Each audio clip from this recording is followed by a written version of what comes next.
your city. Gonna play our guitars and sing you a country song. We'll all be flying higher than a jetliner. And if you want a little bang in your yin-yang, come along. Just because you win doesn't mean you're won. I come from a state where I was not entitled to become the governor. Do you think it hurts your credibility at all that you won't accept the findings of the FBI in this particular case? I'm prepared to accept that not everything in the dossier is 100% accurate. If you're vaccinated and your family members are vaccinated, those who are eligible, and that is obviously very young children are not yet eligible, then you can enjoy the holidays. Freedom is back in style. Welcome to the revolution. Yeah, we're coming to your city. Gonna play our guitars and sing you a country song. Sean Hannity. The new Sean Hannity Show. More behind-the-scenes information on breaking news and more bold, inspired solutions for America. This is a special edition of the Sean Hannity Show. America trapped behind enemy lines. Day number 68. All right, hour two, Sean Hannity Show, toll free. It's 800-941-SEAN. You want to be a part of the program. Now, we've discussed on this program at length all of the power grabs of the Democrats, the radical new Green Deal socialists in Washington. We've talked a lot about, for example, they want to pack the courts. They had their commission. They were split, but they seem to entertain the idea of term limiting Supreme Court justices. And again, this because they want to get what they never get passed. They want an activist judiciary to get what they themselves would never get legislatively or accomplish at the ballot box because people wouldn't vote for it. So they want activist justices to basically legislate from the bench, which is not their role. We have three co-equal branches of government. D.C. statehood, Puerto Rico statehood. What has that all been about? Well, that's about they think they'd get 4 permanent Democratic senators because these are areas where they have deemed them to be liberal, obviously. They've talked about ending the filibuster. Now, another power grab that is going on that most of you have not been paying a lot of attention to has to do with redistricting and this attempt by Democrats to addressing the issue of Democrats hell-bent on using the redistricting process for their own political gains. Anyway, the Republican National Committee, literally, they have now named the co-chairs, former Governor Chris Christie of the state of New Jersey, and Mike Pompeo, of course, Secretary of State under Donald Trump, to chair the National Republican Redistricting Trust. They both join us now. Mr. Secretary, let me start with you. This would be a huge power grab. We see this often after the census is taken, and the process has now begun. They are hell-bent on getting seats back by redistricting in a way that's favorable to them. Sean, thanks for having Governor and I on. We've gotten rolled. Republicans have gotten rolled. We've turned the other cheek. We've let them walk all over us. The Democrats have had a program led by former President Obama, and you remember former Attorney General Eric Holder. They've been running this redistricting scam for a bit and using political power to grab and protect districts that they cared about, state legislators. This matters an awful lot. We are prepared, Governor Christie and I, to support state legislators and making sure we have fair maps. These gerrymandered maps in Illinois that showed up last week, a court finally threw them out. This is serious business to make sure that the Democrats don't try to rip off the American voters from having a chance to vote for the people that actually represent them. All right, so now, Governor Christie, welcome back to the program. So you're working with Mike Pompeo. How do you stop this? Well, you stop it a few ways, Sean. Thanks for having us both on, as the Secretary said. You start off by making sure that each one of these states has the expertise, technical expertise, and the funding necessary to hire the lawyers to fight what invariably is going to come. Obama and Holder want to sue to keep blue. That's what they want to do. They've done it in places in the past like Florida and North Carolina and Pennsylvania. In fact, they have a 5-seat majority right now. 8 of those seats they won through lawsuits in those 3 states. And so, that's one part. And the second part is, Republicans needed to have spokesmen who are going to go out there and take on Obama and Holder directly. And that's what the Secretary and I are here for. And we've been on media all over this country and will continue to be. I've been on the ground in Minnesota helping them fight. Mike's been traveling to a number of different states. And that's the way we're going to do it. We're going to fight verbally, and we're going to make sure that they have the technical expertise and the resources they need to fight in court and win in court like we did in Illinois just this week in getting those maps thrown out. Mr. Secretary, if you go back a decade, Republicans had no organization, and I do like the term "sue to stay blue" campaign. The Democrats, they often outsmart Republicans on issues like this. Are you confident that you will be able to take it to them and not allow this new power grab? Because we know what's happening. They see Biden's numbers are cratering. They see even Terry McAuliffe in a blue state like the Commonwealth of Virginia. They know that this is a disaster in the making, and the only way they think they can even have a shot at keeping power is redistricting.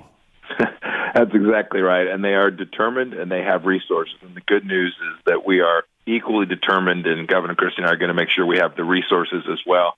We can get this right. We've never fought these things before. We've just kind of stood down, and we watched them just take advantage of us. We're not going to let that happen. When Governor Christie and I talk to people about this, they intrinsically get it. And, you know, I watched these maps. Illinois is the perfect example, right? They were going to do real harm to minorities in that state. The Democrats are about power, not in the people's best interest. And Governor Christie and I believe deeply that we can help get these maps right and protect the things that Americans care most deeply about. You know, you guys both, it's inevitable, and I was glad to see that you understand how they operate, is they're going to sue no matter what.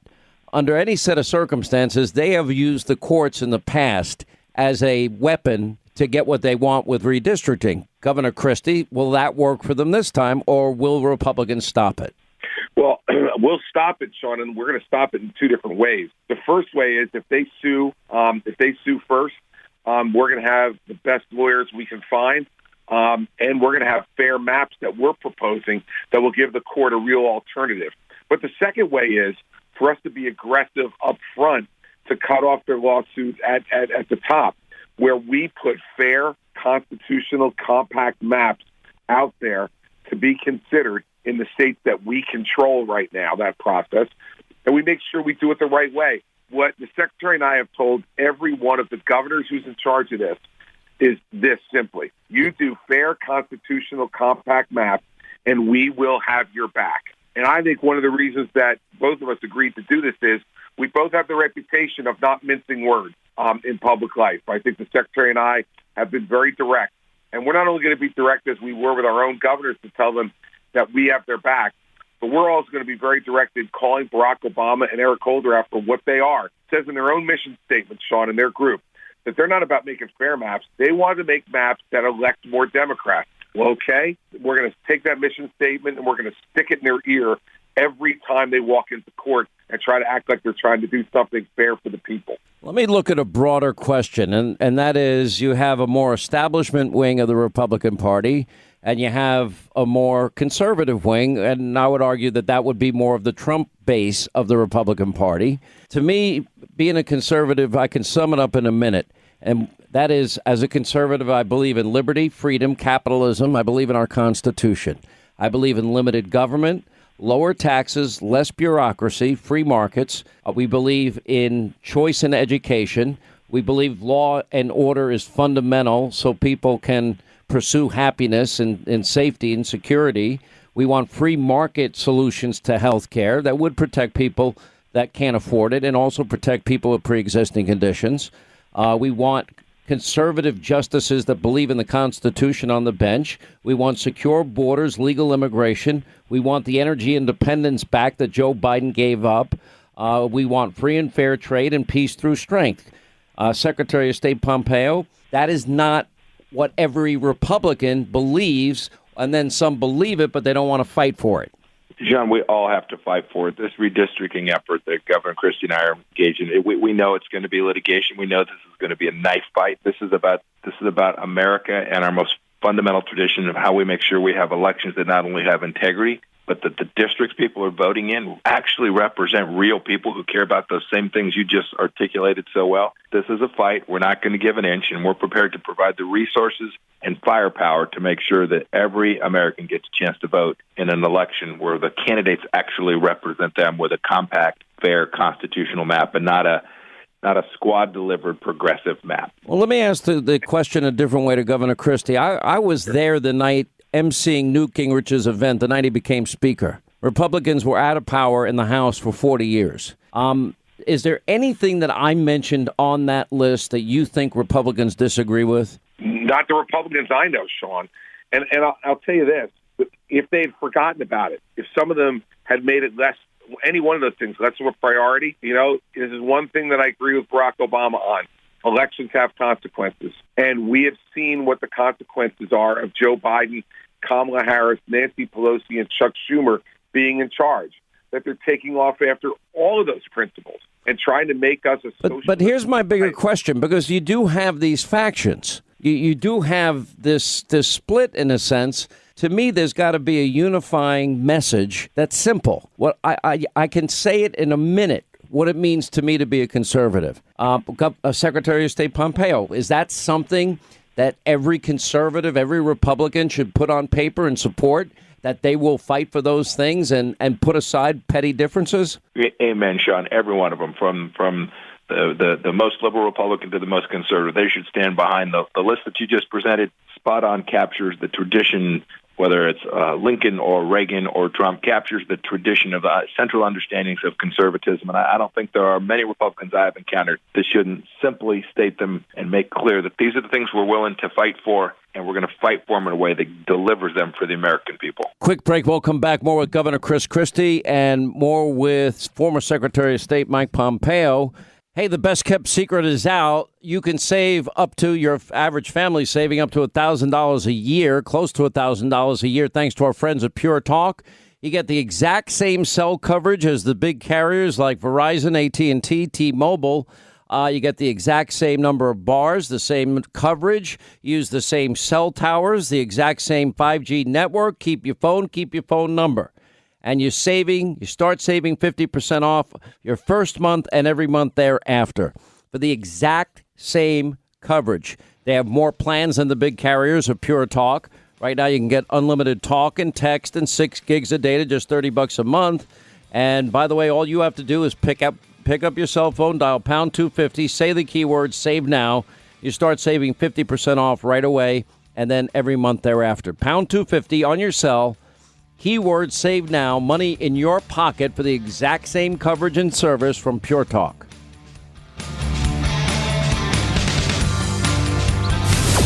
Each and every day, Hannity's got something new.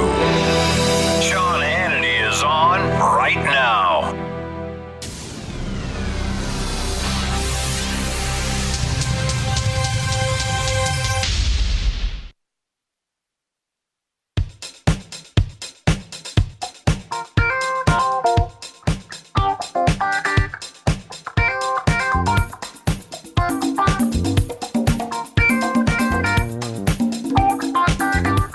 All right, as we continue with Governor Christie and Secretary of State Mike Pompeo, I believe both of you are going to do your job. I know you both personally.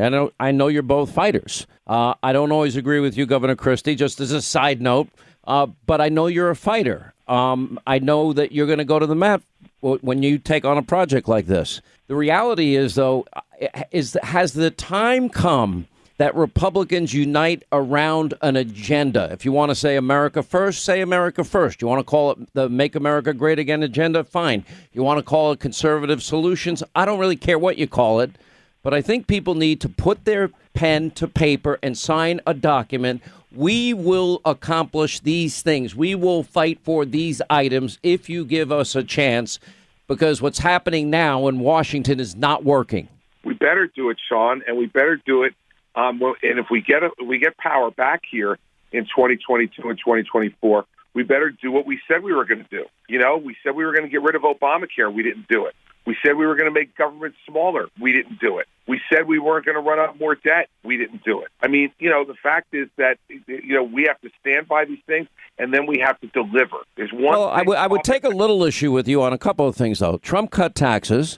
Trump got rid of more regulation than any president in the last 100 years. He appointed the judges he said he'd appoint. He built the wall he said he'd built. He got us energy independence we haven't had in 75 years. He beat the caliphate. He took out Soleimani and Baghdadi and associates.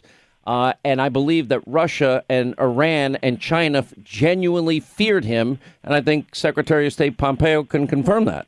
I didn't disagree with any of what you just said. We said we'd get rid of Obamacare. We didn't. We said that we wouldn't run up more debt, and we did. I agree with you, by the way, on the Obamacare. How could they not have? They had 65 show votes to get rid of Obamacare, but they weren't ready when the moment came. So my point is, Sean, that we can say it and we can write it down like we've done it in the past, but now we have to do it. And on those things, that's what is going to give us greater credibility, and that's what is going to give us the support of the American people to be able to get all those other things that you talked about done as well. But we've got to be good to our word. And if we're not good to our word, we're going to be held to account for that, too. So I think every Republican should be good to their word. And those of us who are leaders in the party need to hold everybody to account for that. Well, let me make a pledge to both of you. And if at any point you need to get your message out about these shenanigans, please come here. I also think we've got to focus in on election integrity. Voter ID, signature verification, chain of custody controls, updated voter rolls. If you're not legally in the country, you shouldn't be allowed to vote, like in some places in Vermont. And last but not least, and I think very importantly, when states have laws that say partisan observers get to watch the count up close, start to finish, we've got to have that, too. Any disagreement? Last word, Mike Pompeo. Nope, I think you'd have 2 votes from Governor Christie and I for each of those items. We confirm that as we work to get this redistricting right, we're going to make sure, too, that we get those kinds of ideas built into every state's election system so that we know we not only have fair districts, but we've got good election integrity as we move forward. This election, there'll be people voting almost less than 9 months from now, Sean, for the election in 22. It's around the corner, and the work that Governor Christie and I are doing is fiercely aimed at making sure that Biden doesn't have free reign the way he does today. Well, I want you both to know you can deputize this audience. And if we're on almost 700 stations now, and if you come on and say, we need your help here, I'm pretty confident people would react very favorably to helping you. Well, I accept the offer, Sean. I know the Secretary does also, and we are going to be calling upon you frequently because let me tell you, Obama and Holder are going to fight us, and they're going to fight dirty, and we're going to need to go right back at them, and that's exactly what the Secretary and I have signed up for, and having you on the team and your audience makes us even more powerful. Yeah, Eric Holder, when they go low, we kick them. Exactly. Anyway, appreciate you both. Governor Christie, thank you, and Secretary of State Mike Pompeo. By the way, you're working out because it looks like your workout's working. What are you doing? You told me I got to work hard. I'm trying to get it done. I work out an hour and a half a day, and I don't have the time for it any one day. Trust me. All right, guys, thank you. We'll follow this very, very closely. When we come back, we're going to get an update from Marsha Blackburn. She's working hard on these vaccine mandates. We are now potentially losing tens of thousands of critical workers at a time we can't afford to lose them. We'll get an update there, and then later in the program, Rand Paul will join us. Yeah, we've got Dr. Fauci, the liar, and he's got the evidence straight ahead.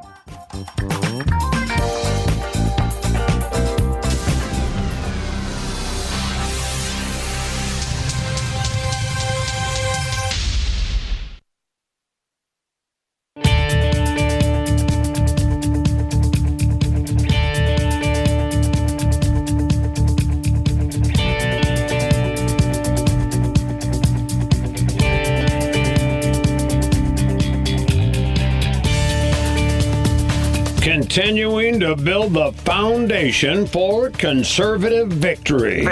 Now, back to the Sean Hannity Show. All right, 25 now till the top of the hour. Toll free. It's 800-941-SEAN. You want to be a part of the program.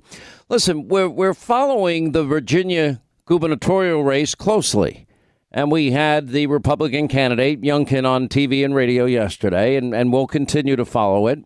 And the polls, as I told you yesterday, Glenn Youngkin, 46%, Terry McCullough, 46%. Now, The Commonwealth of Virginia is not a purple state. It's not a red state. It's a blue state. The fact that those polls are that tight at this point, and anecdotally, you watch the biggest blunder in the world with Terry McAuliffe. Parents shouldn't be telling teachers how to do, what they should be teaching their kids. Any smart person would welcome the involvement of concerned parents that are willing to devote their time for a better education and an opportunity for the better opportunity for their kids. And that's insanity. And then, of course, he has a hissy fit. You should have asked better questions. He leaves halfway through the time in the interview. It was only 10 minutes in. It was a scheduled 20-minute interview. And I can tell you, as somebody that does this, somebody gives me 20 minutes, I'm taking 30 or 35. I'm taking as much as I can, assuming that they're interesting and worth talking to. I mean, now, this is how real it is. Now, I also think Carville, there's always a method behind his madness, and Carville's not a dumb guy, and I've known him for many years, and Carville knows every trick in the book, and I think he's trying to create an atmosphere of utter panic for Virginia Democrats to motivate them to get off their ass and go out to the polls and vote for Terry McAuliffe. That's what I think is happening. Do I think that he has the juice that he used to have? No, I don't think Carville has the juice he had when Bill Clinton was president, but here's his panic. Yeah, it's close. There's no doubt about it, and I'm scared to death.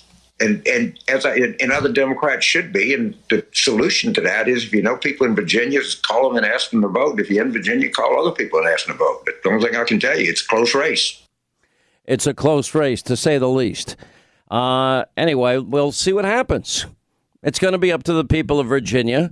Remember, the swamp in Washington, as the bureaucracy has grown in D.C., well, so has the population of Northern Virginia.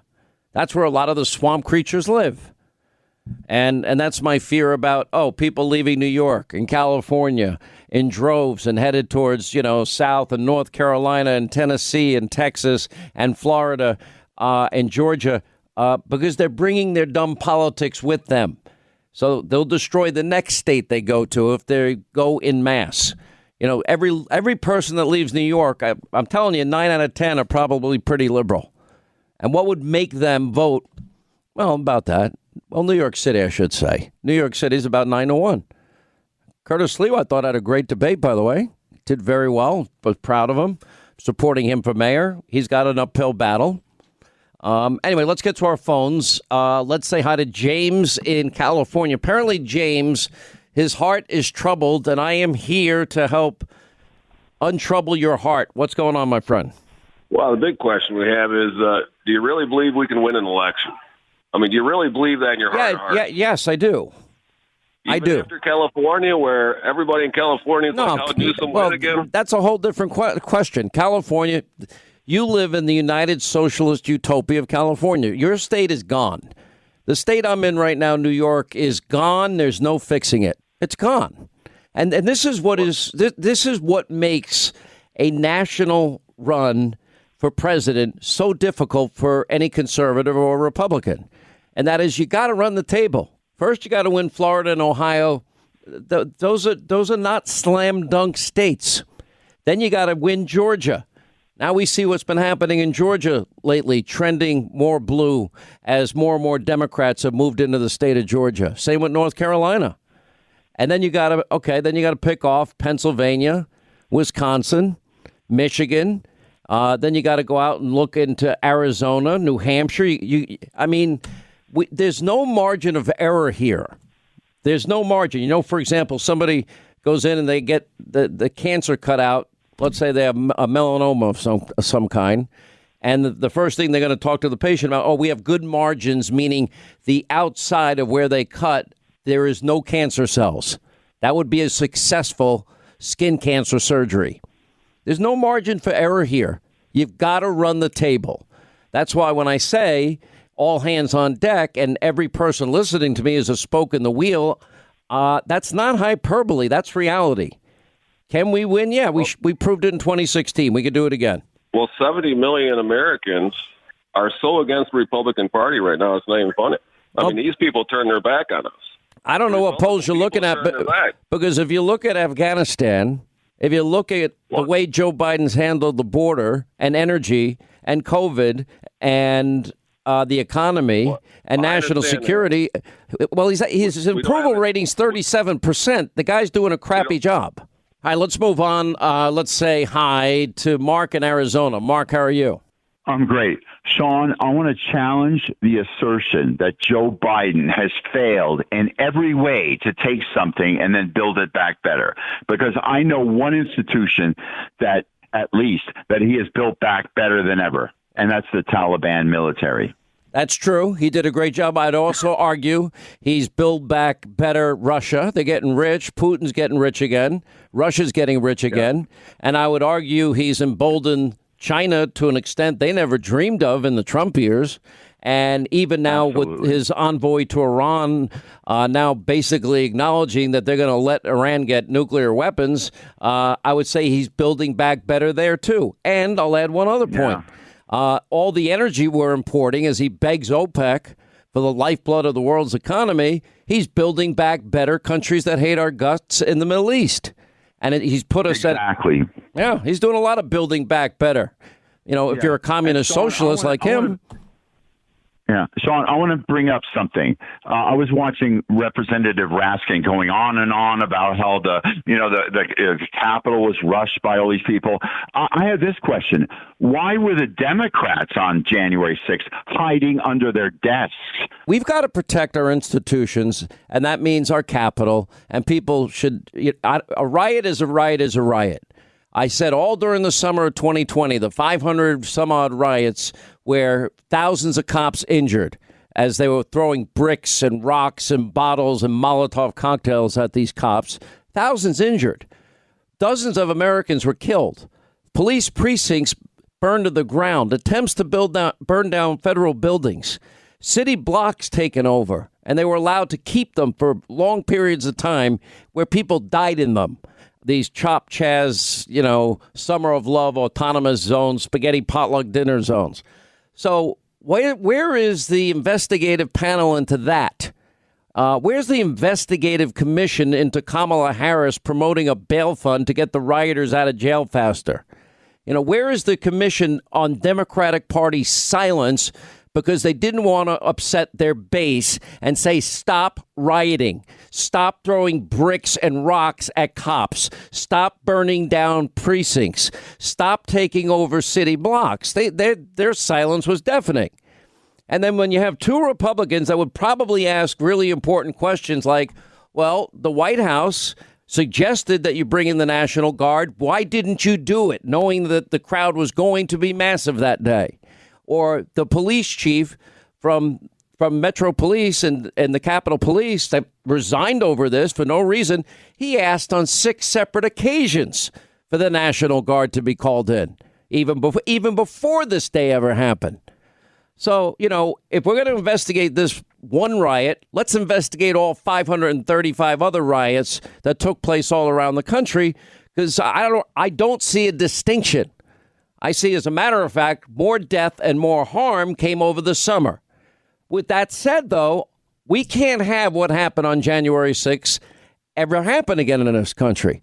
We've got to protect our elected officials. We've got to protect our institutions, which apparently Democrats weren't that concerned about in the summer of 2020. They only care about one riot. Rioting in all forms, for whatever reason, cause, justification, rationale you might give it, it's still wrong. And, are they going to hold the people accountable? Most states have already determined, even though they've got video evidence of people looting and arson, that they're not going to prosecute them. But they'll prosecute the people from January 6th. Now, again, we go back to a dual justice system. We've got to have a system of justice where it's equal justice under the law, that we apply justice equally. Equal application of the laws of the land. You don't just get to pick and choose. Well, you were protesting for a reason I agree with. We won't prosecute you, but we're going to prosecute you because I don't like your politics. And that's about what it's come down to for some. Anytime I see a riot, it's not going to end well. It's not good for anybody. And I don't want anybody in this audience ever getting caught up in the madness that some people get caught up in. All right, I appreciate the call, Mark. Thank you. All right, quick break. We'll come back right back to the phones, 800-941-SEAN, if you want to be a part of the program. Anyway, you've heard me been talking about my favorite gun manufacturer. I love the guys over at Henry Repeating Arms. I own a few of them, and I'm telling you, it's the finest craftsmanship I've ever seen. By the way, my Henrys were accurate right out of the box. That's not always the case. And they've been reliable ever since. You can see the entire collection. They've got 200 Henry rifles and shotguns to choose from, and a wide variety of calibers and finishes, something for everybody. All have a lifetime warranty, the owner's personal guarantee, award-winning customer service, whether you're pursuing self-defense or maybe hunting and shooting sports, whatever it happens to be, they've got a Henry for you. And by the way, a great company, committed to making every product here in America or not at all. They give back to our military, vets, law enforcement, firefighters. I mean, just fantastic people. Anyway, if you go to henryusa.com right now, you'll get a free catalog and decals, and you'll get a list of dealers where you live. It's that simple. henryusa.com, and you'll get the free decals, and you'll get a catalog and a list of dealers where you live, and you will not be disappointed in Henry.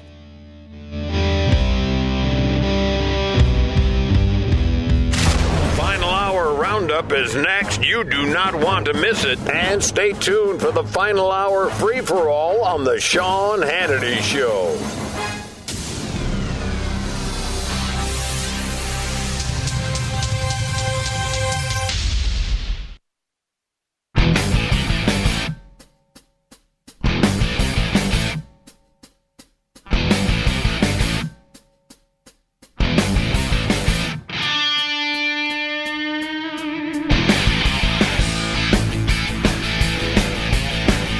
All right, back to our busy telephones. Let us say hi to Maureen is in Florida. Hey, Maureen, how are you? You're a lot smarter than I am. What part of Florida? Ponce Inlet. Where is that? That is south of Daytona Beach. Okay. But before New Smyrna Beach in Volusia County. Nice. Sounds like paradise to me. It is. It definitely is, and definitely with our governor, it's staying in paradise. So what's on your mind today? What's on my mind is watching Jen Psaki yesterday, and I get very emotional about this because she continually says nothing, and when she says something, it's offensive. When she was snickering at the treadmill being the biggest problem we have with the gridlock of the storage containers, when it's really affecting the small business. And their intention is to affect the small business, in my opinion. People are waiting for their supplies to either sell to consumers or, as with our business, we're waiting for an engine part to fix our boat for our charter business that we have here in our little town of Ponce Inlet, and we can't get it, so we're a month and a half without any business waiting for this part. Listen, this is so common. And by the way, now you're coming off, almost, a year and a half of COVID. And the pandemic and the impact that had on your business. Listen. Correct. And the gas. Every single issue we talk about, Afghanistan, energy prices soaring, the high price of goods we're paying more for everything that we have in every store. Then you add the COVID disaster, the national security disaster of helping Putin, letting China do whatever the hell they want, accepting that Iran will one day have a nuclear weapon. Any one of these things, it's a disaster. I never thought it could be this bad, this fast. And I don't see any hope on the horizon at all that this Democratic Party is ever going to reach the sober moment where they recognize that this is not working and it's destroying the country and it's creating instability all around the globe. The importance of a strong America is critical to every man, woman, and child, not only in this country, but around the world. Because we are the shining city on a hill. We are the light in what is a very brutal, very dark, in many places, very evil world. There's a lot of evil that goes on in the world. You don't believe me? Go back to the last century. About 100 million human souls killed. Communism, Mao, China, Stalin, the former Soviet Union. Let's go to the killing fields in Cambodia. Nazism, fascism, Imperial Japan. You get the point? Evil exists all around the globe. The force that has pushed back evil more than any other force is us, the United States of America. Now we've got a cognitively compromised, I don't think he knows what day it is, president that is just following whatever his staff is telling him to do on any given day, but he can't take questions. He can't even read the teleprompter anymore at this point. Yesterday was an unmitigated disaster. How it got that bad, I can't possibly explain it to you. Let me just go back to yesterday. This is the cognitive mess that is your president. Listen. Scranton is where I played shortstop at the Grimmie's Little League in the first year that it was put up. My dad helped build the field down there and spent a lot of time at Simmy's buying penny candy and Hank's Hoagies on Woodlawn Street, watching movies of the Roosie. I was the only kid in my era that I was able to walk across the Lackey on that pipe that was just above the thing. And my dad had moved from Wilmington, Delaware to Scranton when he was a junior in high school. He was called St. Thomas, not the prep, but it was called St. Thomas in those days. And St. Paul's, my nickname was Blackbird. I wasn't very big, but you could beat me, but I'd hurt you. Okay, if that makes sense to you, you're a lot smarter than I am. I'll say that. Quick break, right back.